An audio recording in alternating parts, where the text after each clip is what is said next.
du show. Our guest today is Robert Kyagulanyi. He's better known as Bobiwine, Uganda's main opposition leader, a star musician turned politician who currently leads the National Unity Platform. In 2021, he scored over a third of the votes in a presidential election won by the country's long-serving president, Yoweri Museveni. Bobiwine joins us from Kampala. Thank you very much for being with us. Thank you very much for having me. Bobby, I understand you were recently under house arrest. This has now been lifted. Can you tell us whether you're free to move around your country? Thank you very much. Yes, I was under house arrest, but now the military and police has left my house. So in the meantime, I can say I'm free, and indeed I move around the country, although I'm always followed by the military and police, but I can move around the country. Right. Why are you so closely monitored by the country's security services? What do they fear from you? It's important to know that Uganda has been ruled for 38 years by General Yoweri Museveni, who has succeeded in crushing every opposition against him. He is facing a new generation of young people who have never seen another leader. And my rise came along with the rise of a spirit of patriotism and a demand for change. Now, I lead a very vibrant young population that is constantly calling for the exit of General Yoweri Museveni. And the regime in Uganda believes that by gagging me and controlling me and restricting me, they are restricting the inevitable, the uprising of the people of Uganda. Simply because everywhere I go, the people of Uganda come in masses, thousands and hundreds of thousands, to join me and show solidarity. Right. What is your strategy right now? You just mentioned the word uprising. Are you calling for popular mobilization, or are you waiting for the next election, which is scheduled in 2026? What is your goal? What are you pursuing right now?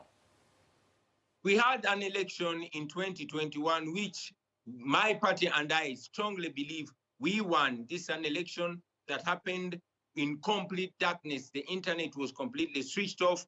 The European Union and American election observers were restricted from coming to the country. Radio stations were switched off, and myself and my entire campaign were arrested. I was under house arrest while the rest were in prison. Many of them continue to be in prison. But that was not the first time. Dr. Kizza Besigye had defeated General Museveni in 2016, but the same thing had happened. While there is an election in 2026, we strongly believe that General Museveni is intending to do what he did in 2016 and 2021. Therefore, we are mobilizing the people of Uganda to affirm their authority, to rise up non-violently and unarmed, because it is provided for in our constitution to throw out General Museveni. So yes, we are calling for civil disobedience. We are calling for a moral uprising. We are calling for a revolution. And that explains why I am always gagged and always controlled and restricted. So we are calling for an uprising. But if the uprising has not happened in 2026, we have made it clear that we are going to use every moral and every constitutional method to procure change. And yes, if we go into an election, we'll go into an election as a means, as a spark for the revolution that we so badly want.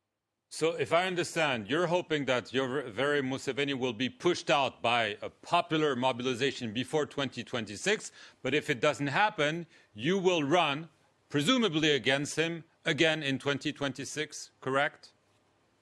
Yes, correct. However, we only don't rely on ourselves.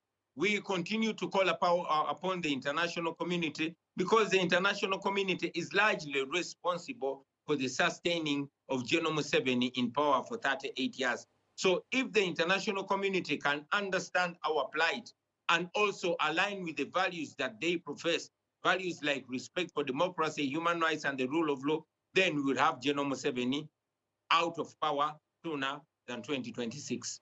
But that's clearly not happening.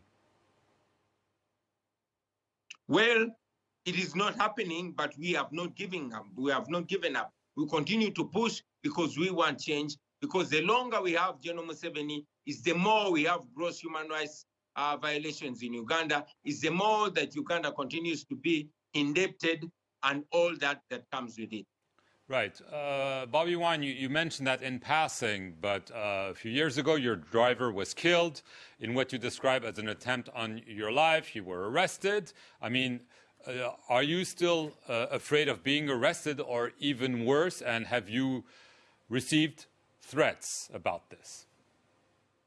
I have survived very many assassination attempts by Ugandan security. During the elections, I survived gunshots. But even recently, a few months ago, about 3 months ago, when we had the National Inter-Platform countrywide tour, I survived assassination, and the assassins were arrested and handed over to police, but that's all that it was. Yes, I fear for my life.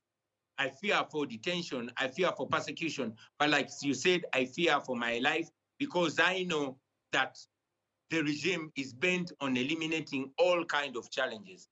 Right. I mentioned President Museveni. Do you think he will run, or his plan is to hand over to his son?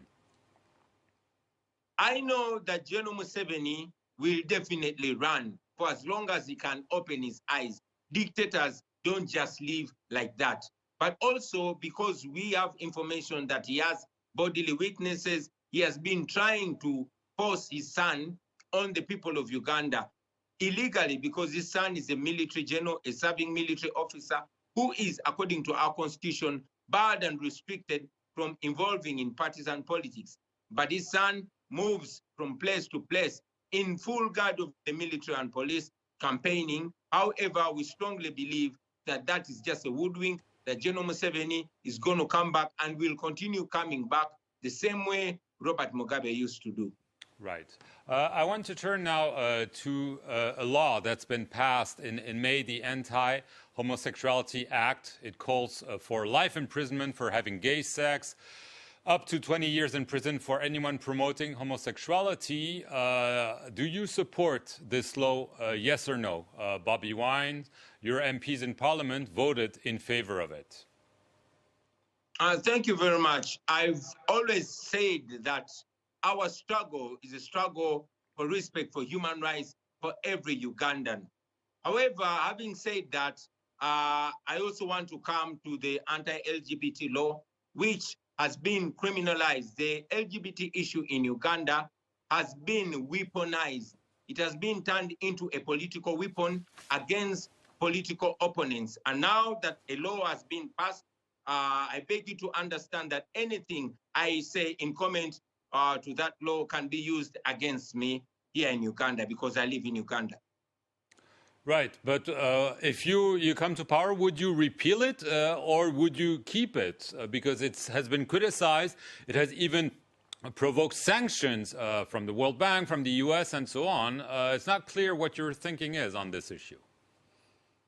Like I said, the law was passed here in Uganda, and the issue has been weaponized, especially against political opponents. So anything that I can say now that the law is in force can be used against me here in Uganda. But like I said, we are firm believers in human rights for every Ugandan.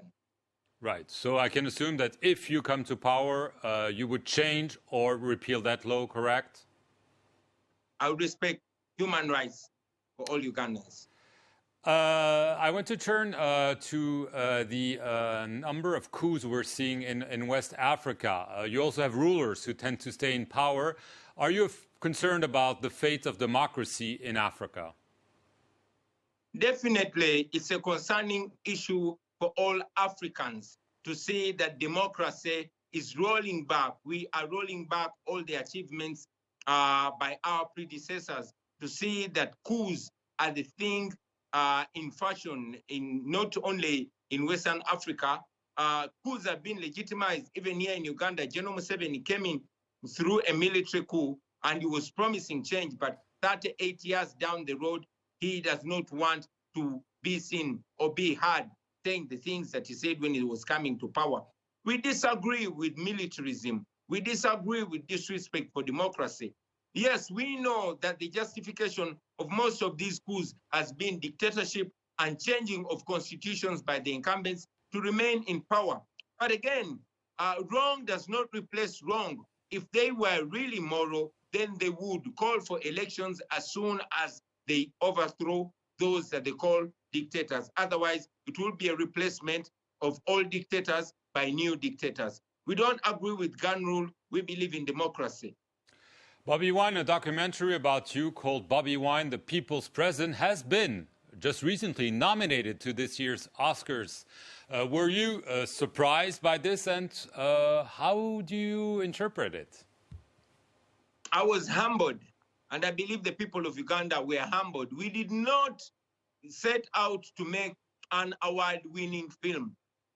We were only documenting what we go through, our struggle for freedom, and we were inviting the world into our plight, into our story, into the situation in Uganda, because the media in Uganda is so controlled that what goes out of Uganda is simply a rosy picture that is edited and controlled by General Museveni. But we are humbled that our story has been recognized at a world stage to the level of going into the Oscars. We are thankful because we know that the attention that comes with the Oscar nomination is a life-saving attention. For me as an individual and my family, it keeps us alive a little more because now the world knows what's going on in Uganda. We cannot very easily be eliminated. Not that we are very safe, but at least we know that the world is watching in Uganda. And we hope that this will also provoke the conscience, especially of the international community, the European Union and the United States and all democracy-seeking forces to know that when they support and enable General Museveni, they are enabling oppression, extrajudicial killings, and all manner of dictatorship. Bobiwine, I want to thank you very much for appearing here on France 24 from Uganda, and I want to thank you all for watching this show.